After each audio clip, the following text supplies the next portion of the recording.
You know, I was thinking this might be a great time to take things back to the beginning and help others that are starting their journey into mountain biking. After all, this is Rice Ride and Reason.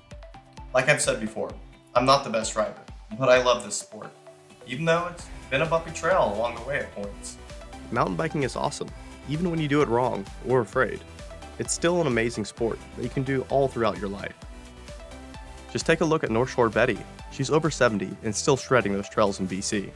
As a beginner, it can be very daunting, especially if you don't have people to ride with. I found my first bike just over 4 years ago at this point.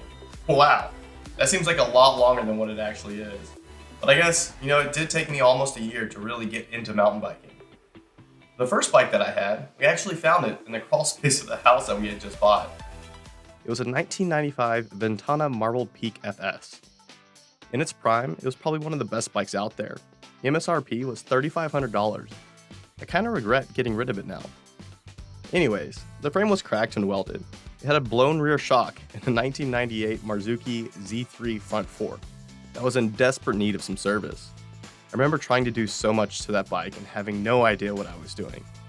I thought that I should put on a new fork, so I swapped out that Z3 100mm travel for a 140mm sector, which definitely changed all the geometry. I took off the old 3x drivetrain and added a 1x-GX.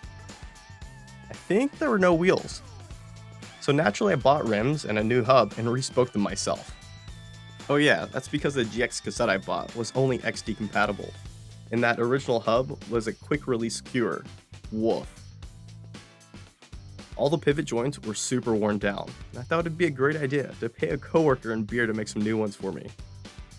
And lastly, I put on some fancy, flat one side, clipless the other pedals. It was not the best of both worlds, I'll tell you. Needless to say, I really didn't know what I was doing with all these improvements. But the bike was working, so I took it out for a bit. The geometry always felt a little weird thinking back. I think the frame was even a size small.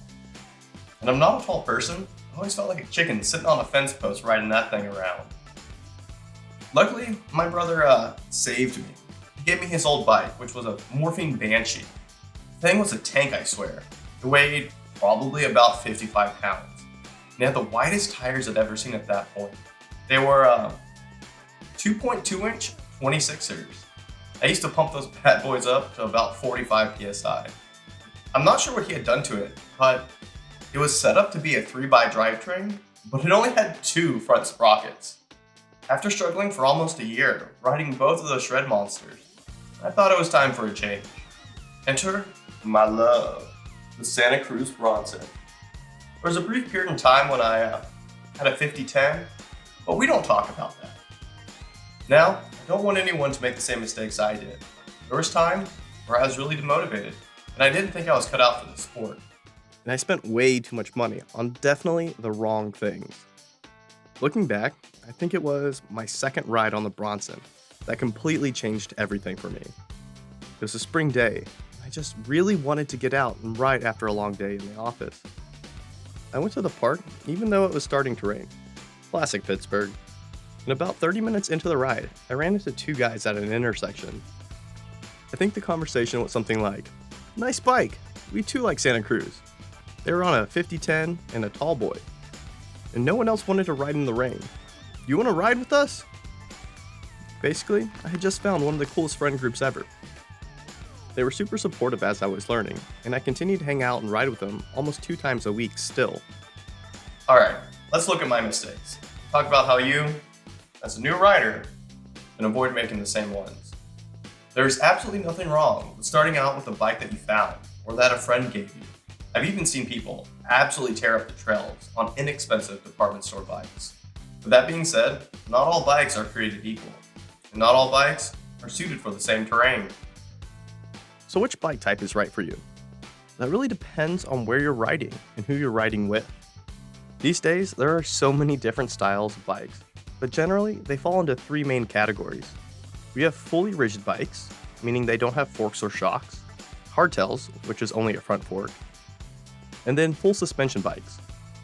Forks can come in so many different shapes and sizes, from leaf spring and torsion springs, super crazy linkages, single-sided ones called lefties, and the most common, which are dual stanchion. And these go from 30mm of travel up to the Jordan Boostmaster's 300mm boost monster. With this many options, it can be absolutely mind-blowing as to where to start. Generally, you want more suspension if you have larger downhill sections, and less suspension if you're climbing a lot. More travel also helps when making mistakes, but it can lead to bad habits and not riding correctly. I'd say a great starting point would be in the 120 to 150mm travel range. This is what we call a trail bike or even an all-mountain bike. This is basically your jack-of-all-trades type of bike. No matter where you go or what type of terrain you see, this bike is going to work great in all of those places. It's probably not the best idea to immediately take your bike apart and change out all the parts like I did. You don't need the most expensive one at the shop. Get a working bike, one that fits you and has a seat at the right height. Then hit the trails and have fun first. You can upgrade parts later. Now, where can you or should you ride? Realistically, you have a mountain bike and you can go anywhere you like, but obey local laws and don't trespass. However, I definitely recommend trying out real mountain bike trails first. Most parks have multi-purpose trails for mountain biking, jogging, and horse riding. To find these trails, I recommend 2 websites, and they also have apps you can download. My favorite is Trailforce, but there's also MTB Project. Mountain bike trails are color-coded, and these are graded with green being the easiest, and is usually a double-track trail, which is about 36 inches wide, and most obstacles are 2 inches in height or less, and anything larger generally has a bypass. Next is blue, which is the introduction to single track, and trails are typically 12 to 24 inches wide. Here you'll find some rocks and logs you need to cross. These won't typically be larger than about 8 inches in height. Then there's blacks, which are narrower at about 12 inches, with either steeper inclines or there's just a massive section of rocks and they aren't avoidable. And last, there are reds, also called double black diamonds. These are generally very steep with lots of rocks or roots, and typically have some type of exposure, i.e. you can fall and probably get hurt. Oh, and there's purple trails, which primarily means they're hiking only, so be very courteous if you're riding on these. My last and probably biggest mistake I made that first year was starting out riding by myself. Riding with friends is probably one of the most rewarding experiences of my life. Small group riding is great for personal morale, and you'd be shocked by how much local knowledge you can find just by asking around. I don't think I've ever come across a mean or angry mountain biker. When you ride alone, you don't catch your mistakes, and you can miss out on amazing off-trail sections. So ride with friends. Also, they probably know you're a beginner, so you don't need to apologize every few feet for slowing them down. They're just as excited to be outside as you are, and if it's not ruining their day, don't let it ruin your ride, worrying about how new you are. Time for a few tips. With biking, take it one step at a time when learning a new skill. Focus on your body first. Step 1. Drop your heels. This will increase your connection to your bike and keep your feet on those pedals when going over rocks and roots. It's surprisingly easy to hit a small bump and your feet pop off of those pedals. Keeping your heels down naturally pushes your center of gravity to above or behind your bottom bracket. Trust me, having your CG in front of your bottom bracket doesn't end in fun. Step 2. Hinge those hips and bend those knees. Your shocks can do a lot, but your lower body is the next line of defense to keep you on the bike. I don't know if I can actually ride straight-legged over any obstacle without falling off. Keeping in this semi-crouched position, your body can react with the trail, and you can get into a rhythm as you ride. Step 3. Relax those bows! Keeping your elbows in closer to your body allows for you to turn comfortably and prevent any sharp impulses into your shoulders. It also prevents you from hitting any trees. Step 4. Unclench those hands. You don't need to white-knuckle the bars if you follow the first 3 steps. Plus, you need all that forearm strength to be ready to brake when it's time. You should only ever be braking with one finger, and your hands should be close to the outside of the bars. The more fingers you have on the brakes means the less grip you have for control of the bike. Once you have good control over your body, shift your focus to the trail. As a beginner, you need to look ahead and plan your line. The faster you go, the farther ahead you should be looking, and the worst thing you can do is enter a corner without seeing it. Keep your eyes 10 to 20 feet ahead of you and analyze that terrain. Can you ride over that rock? If the answer is no, or maybe not, then go around.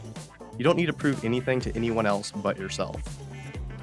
The more you ride, the more comfortable you'll get, and that huge 2-inch tall mountain on your first ride will be barely noticeable later. At this stage, control is much more important than speed is. Lastly, know when to push yourself and when to back off. Never push through fear.